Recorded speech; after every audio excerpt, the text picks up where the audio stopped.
Now, one of the developments in this time period from 3050 to 1000 BCE was the kingdom of Narmer, or he's also known as Menes, in which the unification of Upper and Lower Egypt occurred during the Old Kingdom, around 5000 to 4000 BCE. Now, what was going on here was that climate change had forced people to migrate out of the Sahara region and eventually settle along the Nile River. By 3050 BCE, King Narmer united the upper and lower regions of Egypt into a large political state. Egyptian kings of the two lands established a strong centralized state, referred to as the Old Kingdom by scholars, which had few cities but was a united country. For agriculture and demographics, this meant that a narrow strip, some 700 miles long, of rich farmland along the Nile River was at the heart of the Old Kingdom. This was important land because it was good agricultural land, and once you went past that strip of agricultural land, it was very difficult to support life. The Nile River and this rich farmland was flanked by deserts that contained valuable metals that protected Egypt from invasion. So even though this was a difficult place to live outside of this agricultural strip, there were resources for Egypt there that helped them to prosper and to dominate the region for quite some time. Melting snow swelled the Nile predictably several times a year, which then enriched the soil and nourished animals. All of this supported rapid population growth. And the life of Egypt revolved around the Nile and its flooding cycle. So Egyptian kings who successfully fulfilled their religious obligations and maintained order, because these were their primary duties, were believed to keep the country powerful and rich. The Egyptians drew links between stability and prosperity and their king's fulfillment of his obligations, while other kings struggled to preserve stability. So it's really interesting to see these connections being made by Egyptians. They saw their monarchs as helpful divinities in human form. So these weren't just people that were on the throne, they were divinities themselves. And they lived ordered and stable lives and ensured stability and prosperity by acting justly and thereby guaranteeing the regular flooding of the Nile. So Egyptian polytheism may have had a more benign understanding of the gods because of Egyptian environmental advantages. And what I mean by that is that Egyptians, in contrast with the Mesopotamians, did not see the action of the gods as being something that was driven by anger.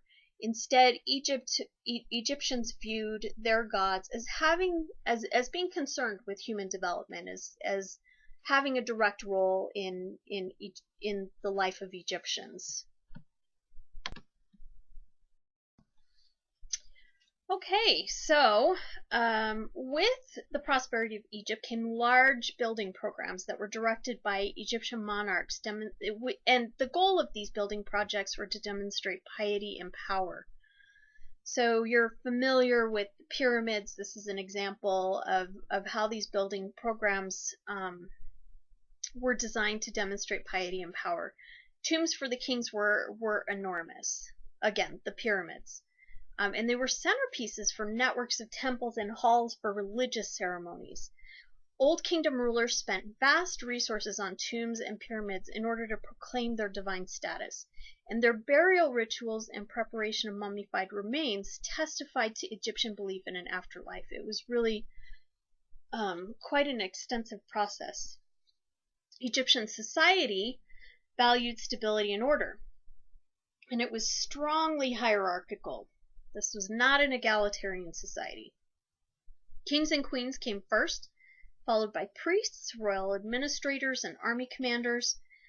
Free commoners worked the land and served the state as laborers on building projects, and slaves, of course, were taken captive in war, and they served in small numbers, and the army was largely a mercenary force. Women had relatively equal status to men, although their responsibilities were ordinarily domestic. Okay, so when you look at this picture of the Great Sphinx, think about how this sculpture, this ginormous statue, you can use the term ginormous, indicates a wealthy, powerful society. What about this exudes wealth and power? You might think about its size. It's quite impressive. You might think about what kind of a society what kind of society would be able to produce something like this.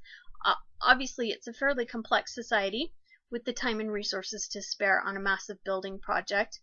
This was not necessarily a subsistence society in which they were solely focused on food and providing for themselves. This was a society that had resources to spare. Now, what does the creature itself signify, and why would these be important qualities? The Sphinx, if you look at it, it symbolizes values that were important to society, and scholars debate over precisely what that is, but in general, the body of a lion symbolizes physical power, while the head of a human symbolizes intelligence. The image of the Sphinx was a way to communicate these values to illiterate people. That is one interpretation of the Sphinx, and there are others, but in general, this is probably a safe conclusion to come to. So here's a map of the Old Kingdom of Egypt, and you can see how in the dark green you can see what the Old Kingdom looked like, and you can also see how as time passed, Egypt itself expanded a bit outwards from the Nile River as well as further south during the Middle Kingdom and the New Kingdom. And you can also see where the major pyramid sites are. Giza is up there towards the north, towards the Mediterranean Sea, so fairly close to the where the Nile River empties into the Mediterranean Sea. This is just an example from your book of Egyptian hieroglyphs. You can see that they're pictorial in nature, and that they were pretty closely linked to what they were meant to depict. So, for example, at the top of the page, you can see that the vulture, the hieroglyph for vulture, looks like a bird. Okay, so the Middle Kingdom occurred after a period of disorder and social breakdown. This was the first intermediate period, which occurred from 2190 through 2061 B.C.E. It was really a time of some instability and unrest. The Egyptian kings of the Middle Kingdom restored order while also expanding their territory to the south and expanding trade and diplomatic contacts with the rest of the Mediterranean region. By 1664 BCE, aggressive foreign invaders, which we call the Hyksos, settled in Egypt and gained control of the state. The Hyksos introduced new technologies such as bronze making and battlefield chariots, and they increased cultural contact between Egypt and other Near Eastern states. After long struggle with the Hyksos, Egyptian rulers based in Thebes reunited the kingdom and founded a series of dynasties that we know as the New Kingdom. Now, the New Kingdom rulers, known as Pharaohs, built a strong central state and a standing army to ward off invaders. They portrayed themselves as warrior gods, and they fought a lot of campaigns in lands to the south and up and down the eastern Mediterranean coast in the pursuit of stability and ensuring that they weren't going to be invaded again. They brought wealth and luxury goods into Egypt as a result, and they built massive stone temples. So this is an example of a statue that was created during this time. This is Hatshepsut, who was actually a female pharaoh. She's very interesting, very strong ruler. So when you look at this image, how would this image potentially have been one of continuity for ancient Egypt? So you wouldn't know necessarily that this was a female right off the bat, because it does look very masculine. Hatshepsut portrayed herself as a man in order to convey an image of strength and to suggest that she is as capable as any traditional male leader. She also performs the traditional religious duties of a pharaoh in her offerings here. We can see her offerings in her hand. Now, this statue was placed in her personal temple. And why is that so? Something to think about is that the afterlife was so important in ancient Egypt that such an image could have shown the gods her respect for them. So, showing respect, the ruler showing respect to the gods, was incredibly important and was seen as a way, was seen as integral to ensuring stability and prosperity for Egypt. This was seen as a duty of the monarch. Now, religious tradition and upheaval were characteristic of this period. Religion retained its central place in New Kingdom society. Egyptian temples and the cultic practices associated with them were intended to sustain public life. A religious calendar organized festivals and ceremonies. Early New Kingdom pharaohs from Thebes promoted state gods, especially Amun-Re, who was a combination of Thebes' patron god and the sun god. And he did so enthusiastically. Pharaohs were so enthusiastic about this, they were enthusiastic about promoting Amun-Re, that he became more important than the other gods. But despite the emphasis on Amun-Re, the Theban cult did not deny the existence of other gods or the continued importance of their priests. In contrast, the pharaoh Akhenaten, who favored the sun god Aten, proclaimed that all official religion would concentrate solely on worshipping Aten. Akhenaten also claimed exclusive access to Aten, thereby using religion to strengthen his own rule. However, this did not last beyond Akhenaten. It was fairly unpopular, this idea of having a sole god. Labor and the annual flood of the Nile was at the center of most Egyptian lives. And understandably so. The Nile was integral to good food supplies.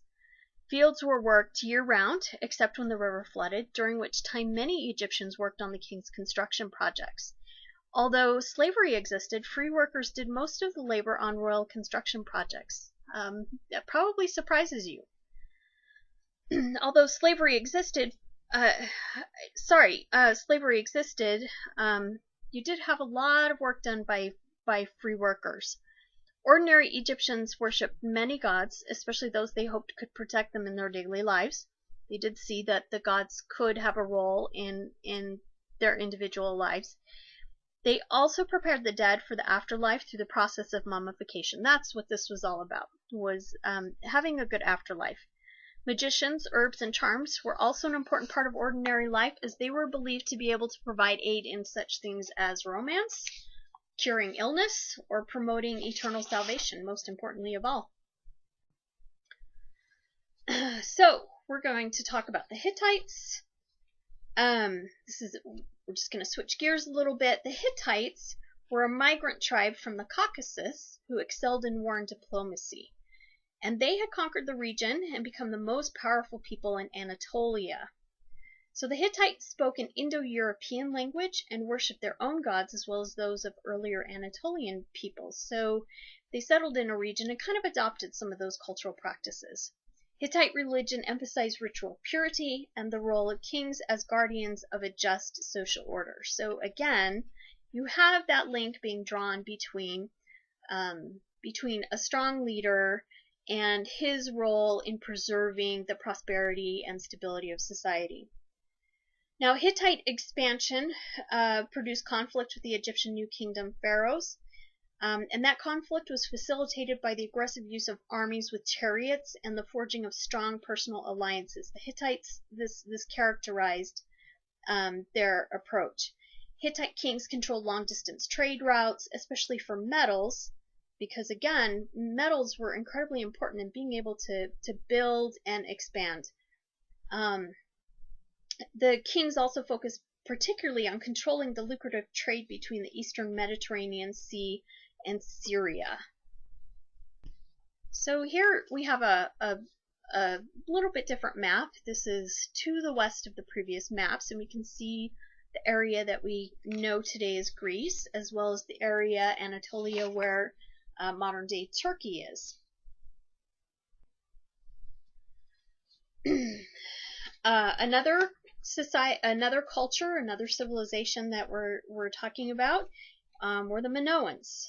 By around 2200 BCE, Minoans on Crete and nearby islands established sprawling palaces, some 5 stories high even, which housed kings, who also served as priests. So these were king priests, or priest kings. It housed their servants and royal officials, as well as the political, economic, and religious administrative offices of the state. The general population clustered around the palaces, with some settlements reaching the size of small cities and serving as focal points for trade with the Egyptians and Hittites. The Minoans and others developed Mediterranean polyculture. And what this is an agricultural model focused on growing olives, grapes, and grains in a single interrelated agricultural system. So multiple crops. This efficient use of labor and space provided a healthy diet, population growth, and the development of an economic surplus. The Minoan economy was very interdependent. The economic surplus allowed artisans to specialize and produce goods such as storage jars, clothes, lamps, things that could be traded for food. The Minoan economy thus became increasingly interdependent and focused on internal and external trade. So on to the Mycenaeans. Mycenaean civilizations arose in the Greek Peloponnese around 1800 BCE. According to palace records, the Mycenaeans operated under a redistributive economy in which rulers tightly controlled the distribution of goods to the community. The Mycenaeans spoke an Indo-European language. They formed independent and competitive communities. They relied on the sea for food and trade, and they engaged in war to control resources and territory. They interacted quite a bit with Minoan Crete. Coastal Mycenaean trading relations with Minoan Crete prompted economic and cultural developments in both civilizations, including the construction of Mycenaean palaces. They have these extensive palace complexes. By about 1400 BCE, warlike Mycenaean rulers had come to control Crete, possibly in a war over commerce in the Mediterranean. The Mycenaeans were a warrior culture.